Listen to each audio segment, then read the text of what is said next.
Ya se dieron cuenta de que Irán casi nunca desaparece de las noticias. Conflictos, alianzas, sanciones, tensiones. Parece que siempre está en el centro de algún episodio que sacude al mundo entero. Pero lo que pocos imaginan es que esta historia no comenzó ahora. De hecho, las raíces de esta trama están profundamente arraigadas en las páginas de la Biblia, en la historia antigua, en la arqueología y, por supuesto, en las profecías que apuntan tanto al pasado como al futuro de Irán. Así es. Y no es teoría de la conspiración, es Biblia pura. Cuando observamos la relación entre Irán e Israel, tanto en el escenario actual como en el contexto bíblico, descubrimos algo sorprendente. Antes de ser enemigos declarados en las noticias, estas naciones tuvieron una relación muy diferente en la antigüedad. La Biblia no solo menciona a Irán bajo el nombre de Persia y Elam, sino que también lo coloca como pieza fundamental en el cumplimiento de importantes promesas de Dios al pueblo judío. Es una historia de altibajos, de alianzas, traiciones, restauraciones y, por supuesto, profecías que aún se están desarrollando. Lo que estamos a punto de explorar no es solo un estudio teológico, ni solo una clase de historia o de arqueología. Es un verdadero viaje en el tiempo, capaz de conectar los relatos de las Escrituras, los hallazgos arqueológicos y los movimientos geopolíticos que aún hoy moldean nuestro mundo. Van a notar que entender el destino de Irán, según la Biblia, es como encontrar piezas clave de un rompecabezas que tiene mucho más sentido del que imaginamos. Ahora, aquí va una advertencia. Este no es un contenido para alimentar rivalidades, prejuicios o discursos de odio. Al contrario, la propuesta aquí es traer claridad, conocimiento y, sobre todo, comprensión sobre cómo Dios actúa en la historia de los pueblos. Incluso, cómo Él puede usar naciones, reyes e incluso imperios enteros, sean creyentes, paganos o totalmente ajenos a las verdades bíblicas, para cumplir sus planes soberanos. Y sí, eso incluye a Irán. Por eso, mientras se sumergen en este contenido, dejen de lado cualquier mirada superficial. Aquí no cabe esa visión simplista de bueno contra malo que tanto vemos en películas y titulares. Lo que la Biblia nos muestra sobre Irán e Israel va mucho más allá de las apariencias y los conflictos modernos. Es una historia que involucra redención, juicio, misericordia, alianzas rotas y también promesas restauradas. Prepárense, porque viene mucha información impactante. Y se los digo, si llegaste hasta aquí pensando que esto sería solo otra curiosidad bíblica, prepárate para sorprenderte. Créeme, entender lo que la Biblia dice sobre el destino de Irán ampliará tu visión no solo sobre profecías e historia, sino también sobre cómo Dios ve a las naciones y quizás incluso cómo Él ve tu propia vida. Entonces, ¿qué te parece si empezamos esta travesía? Porque lo que viene en el siguiente tema simplemente lo cambia todo. Poca gente se imagina, pero el origen de Irán está directamente ligado a los descendientes de Noé. Sí, el mismísimo Noé del Arca. Después del diluvio, la Biblia relata que los tres hijos de Noé, Sem, Cam y Jafet, dieron origen a todos los pueblos de la tierra. ¿Y adivina qué? El pueblo que más tarde sería conocido como persa y hoy como iraní, desciende justamente de Jafet, el antecesor de las naciones indoeuropeas e indoiraníes. Es increíble cómo todo ya comienza en la propia narrativa bíblica, ¿verdad? Estos descendientes de Jafet, llamados indoiraníes, eran originalmente nómadas de las estepas de Asia Central. Ellos comenzaron una gran migración, en oleadas sucesivas, hacia la meseta iraní, donde hoy se encuentra el actual Irán. Esto no fue de un día para otro, claro. Fue un proceso que comenzó alrededor del año 2000 a.C., atravesando siglos y transformando completamente aquella región. La arqueología confirma cada etapa de esta jornada. La Biblia menciona a este pueblo de forma muy clara cuando habla de Elam, uno de los hijos de Sem, que se estableció allí en una fase inicial. Pero con el tiempo, los descendientes de Jafet, especialmente los pueblos medos y persas, pasaron a dominar aquel territorio. Es curioso percibir que, aún no siendo descendientes directos de Sem, los iraníes se cruzaron históricamente con los semitas, hebreos, babilonios y otros, en varios momentos cruciales de la historia bíblica. Entre 850 y 600 a.C. surge algo muy significativo: la formación de los primeros reinos organizados en la región, los medos y los persas. Ellos no eran solo clanes aislados, sino que comenzaron a estructurarse como potencias emergentes. En este periodo aparecen también los primeros registros escritos, hechos por los temidos asirios, que llamaban a los persas Parsuas o Parchuas, nombre que más tarde los griegos tradujeron como Persia. La historia estaba empezando a escribirse literalmente. Es fascinante percibir cómo Dios ya estaba conduciendo el tablero de la historia mucho antes de que Ciro, Darío y otros grandes nombres aparecieran en las Escrituras. Mientras los profetas estaban ocupados en Israel, predicando el arrepentimiento, allá en la meseta iraní, Dios estaba levantando a un pueblo que en el futuro tendría un papel determinante en los planes divinos. Irán no surge en la historia como un simple extra, sino como protagonista de capítulos enteros de la Biblia y de las profecías. ¿Y quieres saber algo curioso? Esos pueblos que formaron Irán tienen una conexión lingüística directa con los pueblos de la India, de Pakistán e incluso de Europa. Por eso se les llama indo-iraníes. Esto explica por qué el idioma persa, hasta hoy, guarda semejanzas con idiomas europeos antiguos. Impresionante, ¿verdad? Pero esto es solo el principio, porque a continuación entra en escena un personaje que lo cambia todo: Ciro el Grande, aquel a quien Dios osó llamar mi ungido. Ahora sí que la historia empieza a tomar tintes de película épica. Alrededor del año 550 a.C., surge un nombre que cambiaría no solo la historia de Irán, sino también la del pueblo de Dios: Ciro el Grande. Este hombre no fue solo un conquistador, fue el fundador del Imperio Persa, también llamado Imperio Aqueménida, una de las potencias más grandes y mejor organizadas de la historia antigua. La Biblia no solo habla de él, sino que lo coloca como pieza clave en el plan divino. Ciro tuvo una visión diferente a la de los reyes anteriores. Mientras que los imperios anteriores, como el asirio y el babilónico, dominaban por la opresión, el imperio persa nació con una propuesta muy diferente: tolerancia religiosa, respeto a las culturas locales y administración descentralizada. Esto era algo revolucionario para la época. No es casualidad que Ciro sea llamado en la Biblia mi ungido. Isaías 45, versículo 1. Sí, Dios refiriéndose a un rey pagano como ungido. Fuerte, ¿no? El crecimiento del imperio fue rápido e impresionante. Ciro unificó a los pueblos medos y persas, y luego conquistó 3 de los mayores reinos de la época: Lidia, en la actual Turquía, Babilonia y después Egipto. Cuando entra en Babilonia, hace algo que dejó al mundo boquiabierto.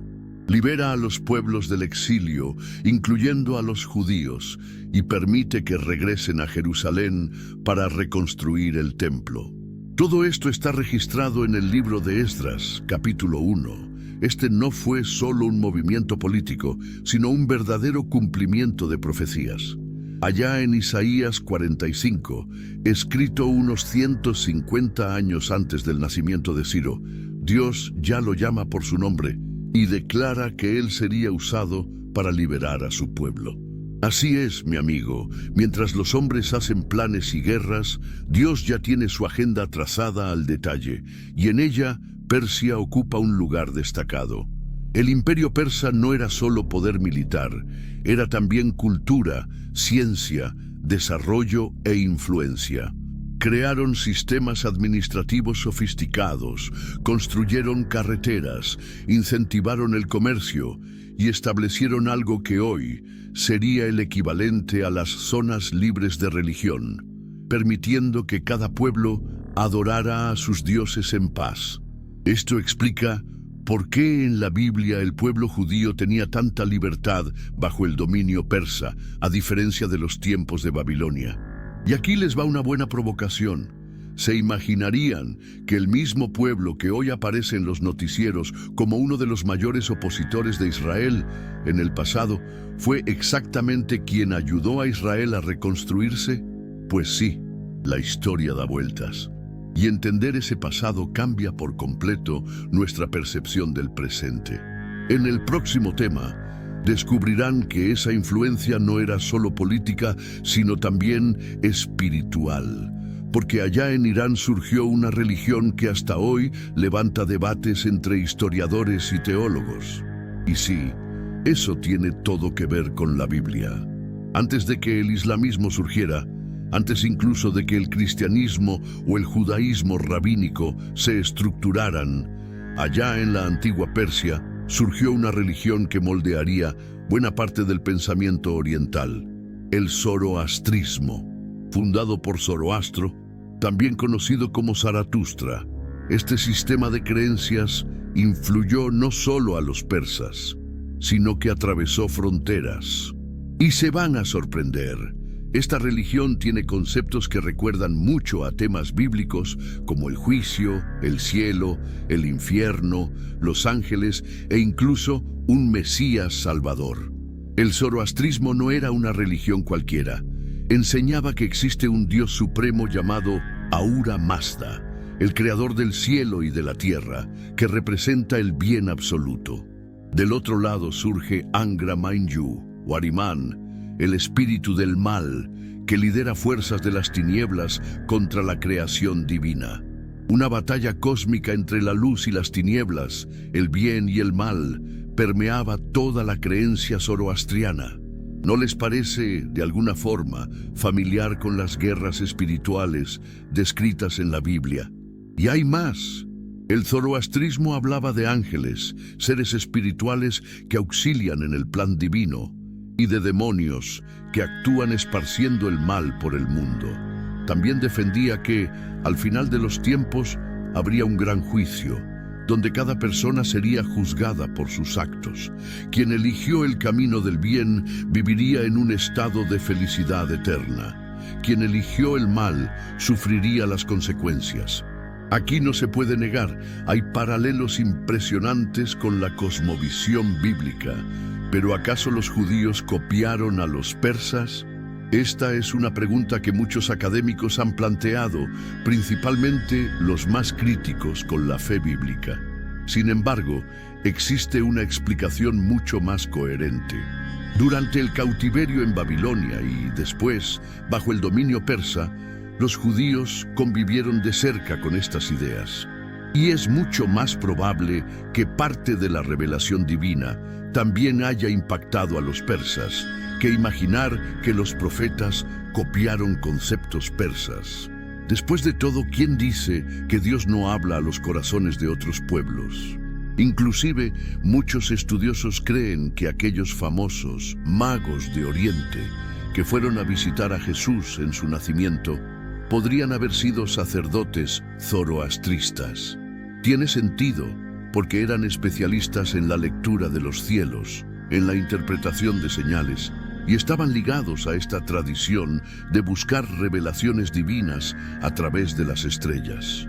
Y mira qué cosa curiosa, Irán, que aparece en las profecías del fin de los tiempos, también estaba presente discretamente en el nacimiento del Mesías.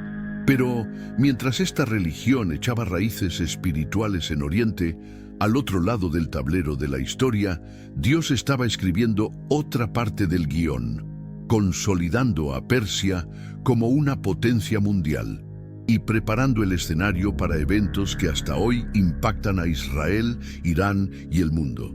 Y en el próximo tema verás cómo la arqueología prueba todo esto. Si crees que Irán aparece en la Biblia solo como telón de fondo, prepárate, porque la arqueología prueba que fue, y aún es, un verdadero escenario de la historia bíblica. La cantidad de hallazgos arqueológicos en la antigua Persia es tan impresionante que cada descubrimiento parece gritar: la Biblia tenía razón.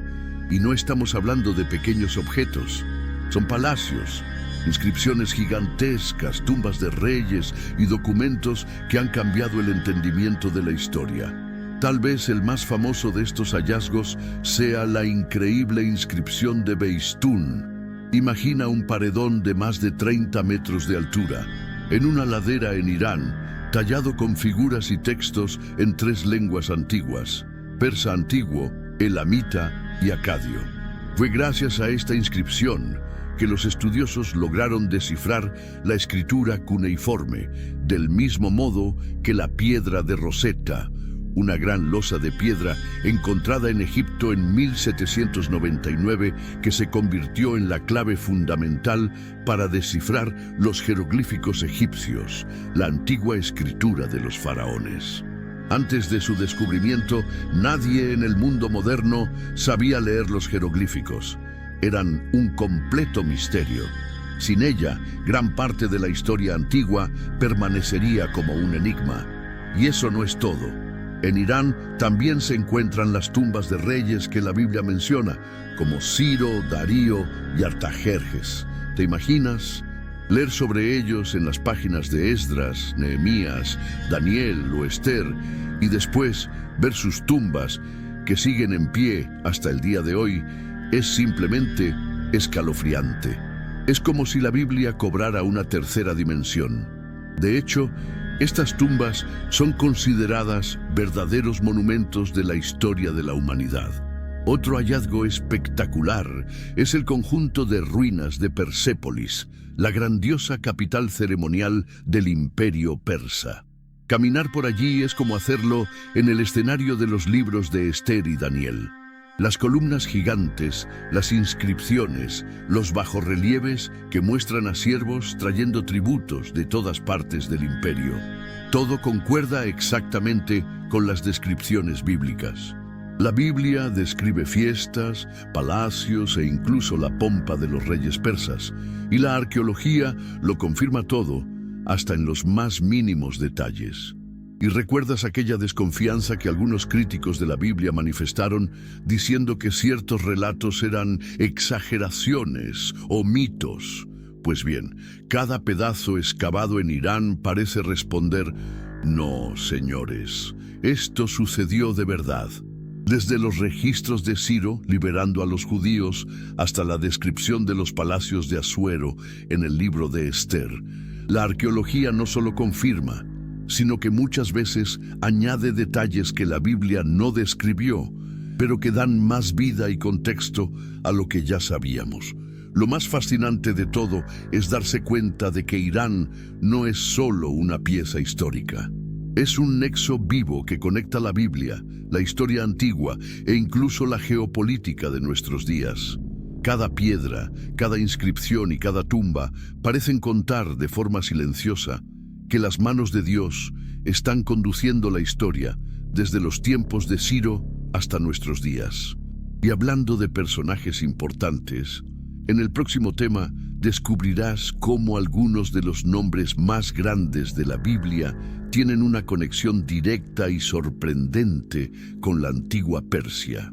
Si pensabas que Irán era solo un actor secundario en la Biblia, prepárate para sorprenderte. Pocas naciones figuran de manera tan directa en los textos bíblicos como la antigua Persia. Y no hablamos de apariciones discretas. Reyes persas literalmente cambiaron el curso de la historia del pueblo judío y por consiguiente de la propia narrativa bíblica. Nombres como Ciro, Darío, Artajerjes y Jerjes aparecen como protagonistas en libros como Esdras, Nehemías, Daniel y Esther.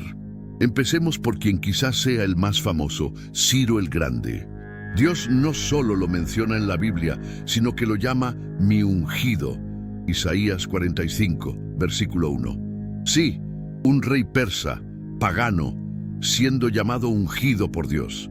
Esto ya debería ser suficiente para que entendamos cómo los planes divinos sobrepasan cualquier frontera religiosa, étnica o política. Fue Ciro quien decretó la liberación de los judíos cautivos en Babilonia y autorizó la reconstrucción del Templo de Jerusalén. Eso no es poca cosa. Después de Ciro, otro nombre que brilla en las Escrituras es Darío I, el rey que aparece en varios momentos del libro de Daniel. ¿Recuerdas aquella historia famosa del foso de los leones? Pues bien, fue bajo el reinado de Darío que esto sucedió. A pesar de haber sido inducido a crear un decreto que pondría a Daniel en apuros, Darío se mostró como un hombre justo, que se encariñó profundamente con Daniel y se afligió al saber que sería lanzado al foso. Darío representa bien a aquel rey que incluso en medio de un imperio pagano reconoce la soberanía del Dios de Israel. Otro personaje persa fundamental es Artajerjes, citado en el libro de Nehemías. Fue este rey quien no solo permitió, sino que apoyó y financió la misión de Nehemías de reconstruir los muros de Jerusalén. ¿Te das cuenta? Mientras algunos quieren reducir la relación entre Irán e Israel solo a rivalidades actuales, la Biblia cuenta una historia muy diferente, donde Persia fue instrumento de restauración y protección para el pueblo judío. Y claro, no se puede hablar de persas en la Biblia sin mencionar el libro de Esther.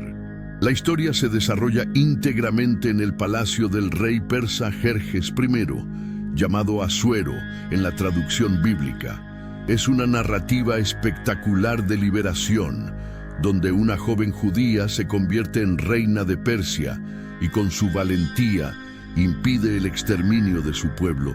Todo esto con el apoyo, asómbrate, del propio rey persa. ¿Quién lo diría, Cuando juntamos todo esto, la pregunta inevitable surge: ¿cómo puede el mismo pueblo que hoy muchos ven como antagonista de Israel haber sido en la Biblia uno de los mayores aliados del pueblo de Dios? Pues sí, entender la Biblia, la historia y la arqueología nos revela que los designios de Dios son mucho más intrincados y a la vez más perfectos de lo que cualquier análisis humano pueda concebir. Y mira, si crees que esto ya es asombroso, espérate a descubrir cómo la arqueología ha encontrado pruebas materiales de todo ello. Te lo cuento en el siguiente tema. ¿Ubicas esa sensación de cuando lees algo en la Biblia y piensas, ¿en serio pasó esto? Pues bien, la arqueología en Irán ha respondido esa pregunta de forma contundente. Diversos descubrimientos confirman no solo la existencia de los personajes bíblicos, sino también los eventos descritos en las Escrituras. Y lo más impresionante, muchas de estas evidencias han sido encontradas justo en el corazón de la antigua Persia, el actual Irán. Entre los hallazgos más renombrados se encuentra el cilindro de Ciro, considerado hasta hoy el primer documento conocido de libertad religiosa en la historia de la humanidad. En él, Ciro describe cómo autorizó a varios pueblos, incluidos los judíos, a retornar a sus tierras de origen y reconstruir sus templos. Esto coincide exactamente con lo que leemos en Esdras, capítulo 1. Es como si la arqueología dijera a viva voz: la Biblia tenía razón todo el tiempo. Otro hallazgo que pone la piel de gallina a cualquier estudioso de la Biblia es la tablilla de fundación del Palacio de Susa, que aparece en el libro de Esther. Esta tablilla describe con lujo de detalles los materiales, la decoración y a los trabajadores venidos de diversas partes del imperio para construir aquel palacio. Cuando lees Esther 1, versículo 6, que habla de las cortinas blancas y azules, columnas de alabastro y utensilios de oro, y luego ves esta tablilla, es imposible no estremecerse. Y hay más. Un pequeño pero poderoso hallazgo es un recibo de Tatenai, el gobernador de la región al otro lado del Éufrates. justo como se le menciona en el libro de Esdras 5:3. Parece algo simple, ¿verdad? Pero este fragmento prueba que Tatenai no era solo un nombre en las escrituras. Él fue, de hecho, una autoridad real, registrada en los documentos administrativos del Imperio Persa. Esto disipa cualquier duda sobre la veracidad de los relatos bíblicos. Estos hallazgos no son solo piezas de museo. Son testigos silenciosos de que la Biblia no es un libro de fábulas, sino un registro fiel de la interacción de Dios con la historia de la humanidad. Cada piedra, cada fragmento, cada inscripción parece hacer eco de un mensaje. Lo que está escrito es real, y Dios realmente mueve a las naciones. Es la historia rindiéndose ante la soberanía divina. Y aquí va una reflexión que no podemos pasar por alto. Si los descubrimientos arqueológicos confirman con tanta precisión eventos del pasado, ¿qué nos hace dudar de que las profecías aún no cumplidas también se realizarán? Pues sí, y hablando de profecías, prepárense, porque ahora vamos directo a los libros de Daniel y Jeremías, donde Irán, o mejor dicho, Persia y Elam, vuelve a ser protagonista en el engranaje divino. Si hay un libro en la Biblia que prácticamente funciona como una máquina del tiempo, ese libro es Daniel. Y adivinen qué, Irán, representado en esa época como Media y Persia, aparece en él no como extra, sino como actor principal de una de las mayores transformaciones geopolíticas de la historia. Un cambio tan significativo que Dios se ocupó de anticipar todo, detalle por detalle, a través de visiones proféticas. Y créanme, esas visiones aún resuenan hasta hoy. En Daniel capítulo 7, Dios revela 4 animales, cada uno representando un imperio que surgiría en la historia. El segundo animal es un oso, que aparece con un lado más alto que el otro y con 3 costillas en la boca. Este oso representa claramente el imperio medo-persa. El lado más alto indica que en la alianza Persia se volvería más poderosa que Media, lo que realmente sucedió. Y las 3 costillas simbolizan los 3 reinos conquistados, Lidia, Babilonia y Egipto. Exacto, la profecía da en el blanco, pero no se detiene ahí. En Daniel capítulo 8, la visión se vuelve aún más detallada. Daniel ve un carnero con 2 cuernos, siendo uno más grande que el otro, y adivinen qué. El propio ángel Gabriel le explica a Daniel que este carnero representa a Media y Persia, y el cuerno más grande simboliza, nuevamente, la supremacía de Persia sobre Media. Es como si Dios dijera: tranquilo, Daniel, te estoy dando el spoiler completo de la historia. Y la profecía continúa con otro detalle que te dejará boquiabierto. Poco después, aparece un macho cabrío veloz viniendo del occidente que destruye al carnero. ¿Quién es este macho cabrío? El propio ángel responde: Grecia, liderada por nada menos que Alejandro Magno. Fue exactamente así como sucedió en la historia secular. Grecia derrotó a Persia y se convirtió en el próximo imperio mundial. La precisión de los detalles es tan asombrosa que muchos críticos llegaron a decir que Daniel solo pudo haber sido escrito después de los hechos. Solo olvidaron que están subestimando a Dios. Y aquí te va un sano desafío para reflexionar. Si Dios fue capaz de anticipar con tanta exactitud eventos geopolíticos que cambiaron la historia mundial, ¿de verdad crees que ha perdido el control de la historia actual? De ninguna manera. Así como Dios reveló el destino de Persia, también reveló su papel en las profecías de los últimos días. Y sí, notarás que una vez más, Irán sigue presente.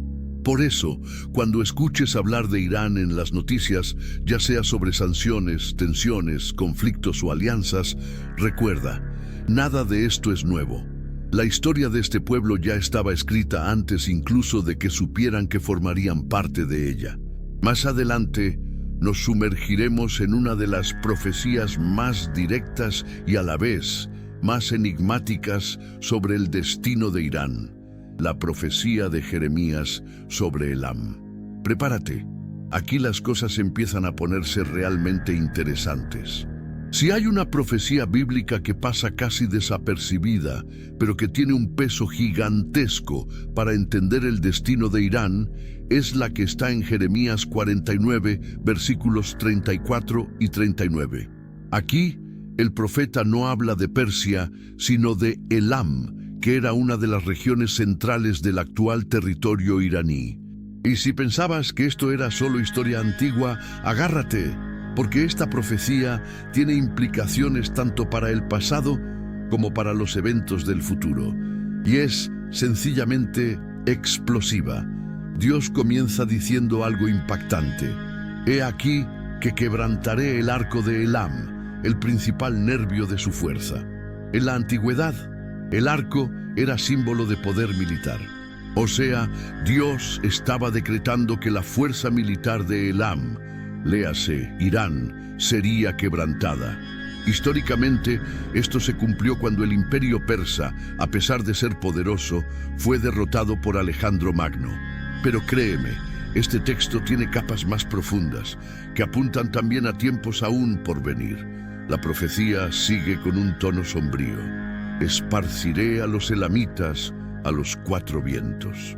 Aquí, Dios anuncia una dispersión de este pueblo, algo que también sucedió a lo largo de la historia, especialmente tras las sucesivas derrotas del imperio y los cambios políticos que vinieron en los siglos siguientes.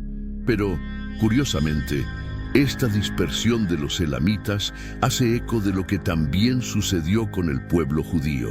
Una especie de paralelismo profético entre Israel y Elam. Interesante, ¿verdad? Solo que como Dios siempre hace, tras el juicio viene la esperanza. Allá, al final de la profecía, Jeremías suelta una bomba teológica que pocos predicadores exploran. Pero acontecerá en los últimos días que haré volver a los cautivos de Elam. Sí, no leíste mal. Dios promete que al final de los tiempos, Elam, es decir, el propio Irán, tendrá un tiempo de restauración. Ahora piénsalo conmigo. Si hoy este pueblo aparece como antagonista de Israel, ¿qué tiene Dios preparado en su guión para los últimos días? Aquí, una vez más, vemos el equilibrio perfecto de la justicia y la misericordia de Dios. La misma mano que disciplina es la que sana. El mismo Dios que derribó el arco de Elam también promete restaurarlo. Esto rompe cualquier narrativa simplista que intente colocar a Dios como un juez cruel, o por otro lado, como alguien permisivo. Él disciplina a las naciones, sí, pero también ofrece redención, incluso para aquellas que, a los ojos humanos, parecen distantes, enemigas o fuera de sus planes.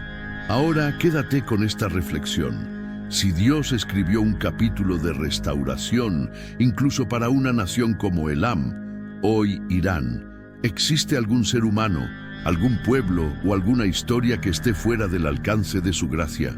Creo que ya sabes la respuesta. Y si esta profecía sobre Elam te parece fuerte, espera a ver lo que Ezequiel revela sobre la participación de Irán en la misteriosa y tan comentada guerra de Gog y Magog. Ven conmigo, porque ahora el ambiente se calienta de verdad. Si hay una profecía que genera debates acalorados, videos en YouTube, libros e incontables teorías, es la misteriosa guerra de Gog y Magog, descrita en Ezequiel 38 y 39. Y adivina quién aparece en ella de forma directa, nominal y absolutamente clara: Persia. Sí, el nombre de la antigua Persia, actual Irán, surge como parte de una coalición militar que se levanta contra Israel en los últimos días. Esto por sí solo ya hace que cualquiera preste atención a lo que la Biblia tiene que decir. El texto es impactante. Dios ordena al profeta: vuelve tu rostro contra Gog, de la tierra de Magog, príncipe de Ros, Mesec y Tubal, y profetiza contra él. Ezequiel 38, versículo 2. Y luego, allá en el verso 5, aparece la lista de los aliados de Gog, y ahí está escrito: Persia, Cus y Fut están con ellos. En otras palabras, en la visión de Ezequiel, Irán es parte de esta mega alianza que se vuelve contra Israel en el escenario de los últimos días. Fuerte, ¿no? La lectura literal del texto sugiere un escenario de guerra involucrando a varias naciones. Además de Persia, Irán, aparecen nombres como Cus, Etiopía o Sudán, Fut, Libia, además de Gomer y Togarma, regiones ligadas a Turquía y posiblemente partes de Europa Oriental. Ahí comienzan las polémicas. Muchos predicadores modernos interpretan que nombres como Ros, Mesec y Tubal serían referencias a Rusia, Moscú y Tobolsk. Pero, ¿será que esto tiene sentido bíblica e históricamente? Aquí entra un punto crítico. Cuando analizamos los mapas de la antigüedad, queda claro que Mesec y Tubal se refieren a regiones de la actual Turquía, no de Rusia. Y Ros, en el hebreo, significa cabeza, líder, príncipe, y no tiene ninguna relación lingüística comprobada con Rusia. O sea, algunas de estas conexiones modernas son, en realidad, interpretaciones recientes, muchas veces basadas en semejanzas sonoras y no en datos lingüísticos, históricos o arqueológicos. Pero hay una cosa innegable. Irán aparece nominalmente, sin discusión, como parte de esta alianza profética. Y si hoy ya protagoniza tensiones y amenazas contra Israel, esto nos hace reflexionar hasta qué punto los escenarios actuales son ecos de algo mucho mayor, algo espiritual, que ya estaba dibujado en los planes de Dios desde los tiempos de Ezequiel. La geopolítica del Medio Oriente parece seguir, paso a paso, el guión de las Escrituras. Ahora agárrate de esta. Aunque muchos piensan que esta guerra está a punto de suceder, hay una clave teológica que cambia completamente esta lectura y que pocos enseñan. Y esa clave está, asómbrate, allá en el libro del Apocalipsis. En el próximo tópico vamos a romper paradigmas y entender el real tiempo y contexto de esta guerra de Gog y Magog. Y sí, esto te va a sorprender. Vamos directo al grano. Mucha gente hoy, al mirar las tensiones en el Medio Oriente, especialmente entre Irán e Israel, corre a Ezequiel 38 y 39 y dispara: ¡es ahora! ¡Se está cumpliendo! Parece tener sentido, ¿no? Al final, Persia, Irán, está citada. Hay alianzas sospechosas y los vientos de guerra soplan fuerte. Pero calma, la Biblia tiene una clave escondida y ella está allá en el libro del Apocalipsis. Y esa clave lo cambia todo. Cuando leemos Apocalipsis 20, versículos 7 al 10, encontramos una revelación bombástica.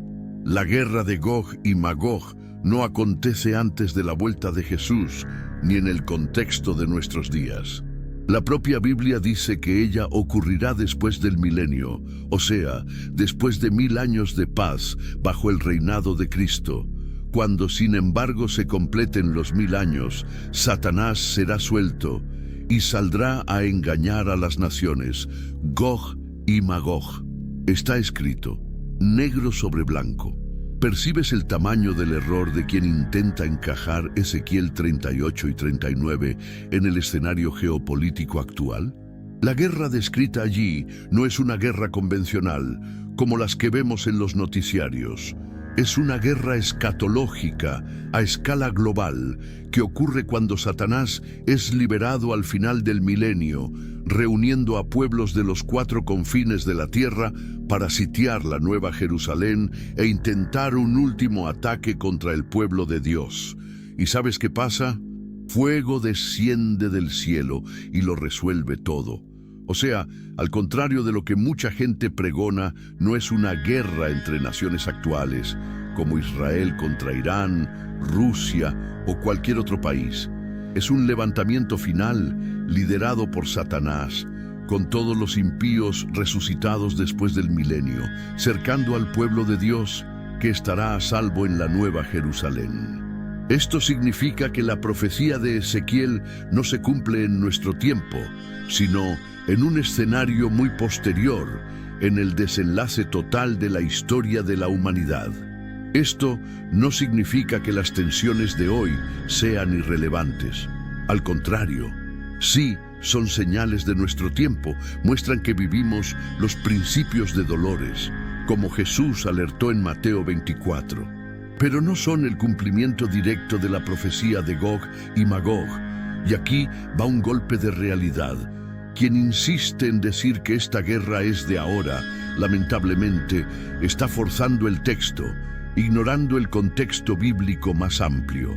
Ahora, agárrate a esta reflexión. Si Dios tiene control hasta del último capítulo de la historia, aquel que se desarrollará después de 1000 años de paz, ¿será que ha perdido el control de lo que está pasando hoy?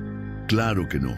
Las profecías no son para generar pánico, sino para generar esperanza y preparación. Y mira, cuando entendemos esto, percibimos que nuestra verdadera misión no es quedarnos solo descifrando señales, sino vivir como agentes de la paz y de la luz de Dios en el presente. Y es exactamente sobre eso que hablaremos en el último tópico. ¿Sabes qué nos enseña esta travesía por la historia, por la arqueología y por las profecías sobre Irán en la Biblia? Que Dios ve a los pueblos, a las naciones y a las personas mucho más allá de las lentes políticas o religiosas que nosotros, los humanos, usamos. La historia de Persia prueba que Dios puede usar cualquier nación, sea aliada, enemiga o neutral, para cumplir sus propósitos eternos. Al fin y al cabo, fue exactamente eso lo que hizo con Ciro, Darío y Artajerjes. Lo más increíble es percibir que el mismo Dios que levantó reyes persas para liberar a Israel, también levantó profecías que anunciaban juicio sobre Irán, Elam. Pero mira qué cosa linda. Junto con el juicio, Él siempre ofrece restauración. Esto nos enseña a ti y a mí una lección poderosa. No importa cuán lejos alguien parezca estar de Dios, ya sea una persona, una familia o incluso una nación, Dios nunca cierra la puerta de la gracia a quien se vuelve a Él. Y aquí va un suave golpe a nuestra religiosidad. Si Dios llamó a Ciro, un rey pagano, mi ungido, ¿quiénes somos nosotros para pensar que Él no puede usar a personas fuera de nuestro círculo religioso, doctrinario o hasta ideológico? La Biblia, la arqueología y la historia nos están gritando que el cielo es mucho más grande que nuestras cajitas humanas. Y quizás Dios esté trabajando en lugares y personas que nosotros sinceramente ni imaginamos. Esta reflexión también pega fuerte en el contexto actual. Mientras los encabezados hablan de guerra, tensión, alianzas sombrías y amenazas nucleares, el cielo continúa soberano. Dios no pierde el control. Nunca. Lo que parece caos en los noticiarios, en realidad, está dentro de un guión que el propio Dios escribió, donde al final el bien triunfa, el mal es derrotado y la restauración vence a la destrucción. Y ahí viene nuestro papel en esta historia. Si Dios es especialista en transformar enemigos en instrumentos de su paz, ¿qué espera Él de nosotros? Simple, que seamos también agentes de la paz. No solo en la geopolítica, porque eso está por encima de nuestro alcance, sino en el mundo donde vivimos todos los días, en nuestra casa, en nuestro trabajo, en Internet, en los comentarios que escribimos, en las conversaciones que tenemos. Porque si no somos promotores de paz aquí, no lo seremos en ningún lugar. Entonces, queda esta invitación para tu vida, para la mía, para nuestra jornada. Que no seamos más de aquellos que solo señalan con el dedo, que solo ven enemigos, que solo esparcen juicio. Que seamos aquellos que entienden que, si hay espacio para la misericordia, hasta en la historia de Irán según la Biblia, entonces con certeza hay espacio para la misericordia, para la reconciliación y para la restauración en cualquier vida, en cualquier lugar y en cualquier tiempo. Porque al final de cuentas, ese siempre ha sido y siempre será el mensaje central de las Escrituras. Si este contenido te resonó, recuerda, Las profecías no son para generar miedo, sino para prepararte, fortalecerte y recordarte que Dios continúa en control de la historia. Comparte este mensaje, deja tu comentario y sigue firme, porque lo mejor de Dios aún está por venir.